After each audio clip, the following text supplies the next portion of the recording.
finish for later on when you want to decorate it.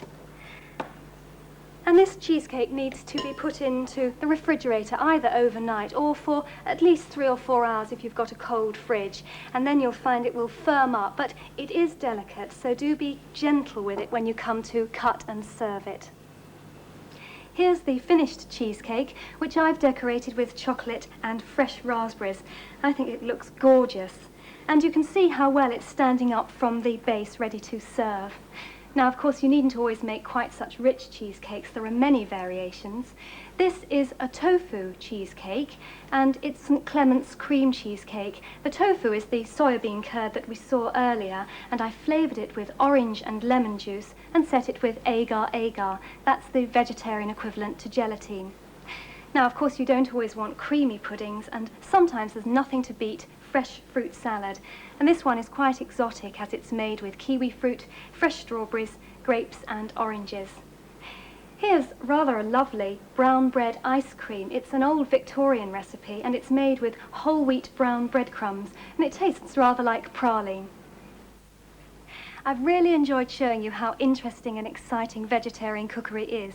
And I do hope you'll have a lot of fun preparing these dishes, as much fun as I've had in showing you. I'm sure you will.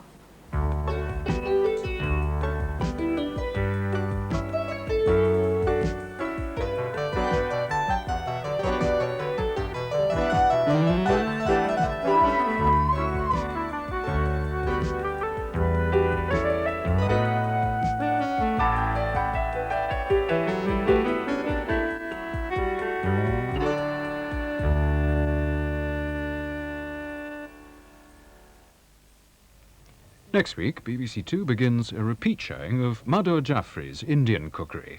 The exotic flavours and spices used in creating tandoori chicken make up the menu of next Monday's programme at 7:50. Tonight on 2, Horizon looks at the advances being made in military technology for the theatre of war. The interceptor weapon launched from Kwajalein is the first step in the development of a land-based system for destroying warheads in flight. And the Soviets have their own developments for launching killer satellites and mines into space.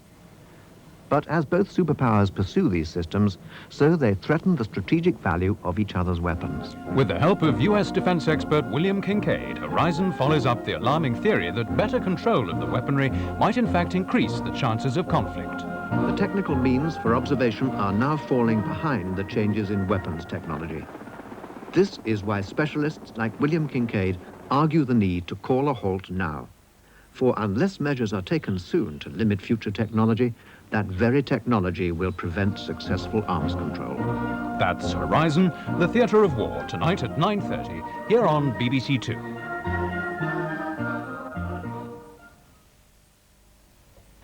On BBC1 in a minute, Panorama raises the issues of unemployment in a discussion with the Secretary of State for Trade and Industry, Norman Tebbit, together with the Deputy Leader of the Labour Party, Roy Hattersley, and Liberal Leader, David Steele. In 50 minutes on BBC2, Marty Kane continues her comedy role as TV researcher Hilary Myers, which follows this evening's showcase of international comedy talent in The Bob Monkhouse Show.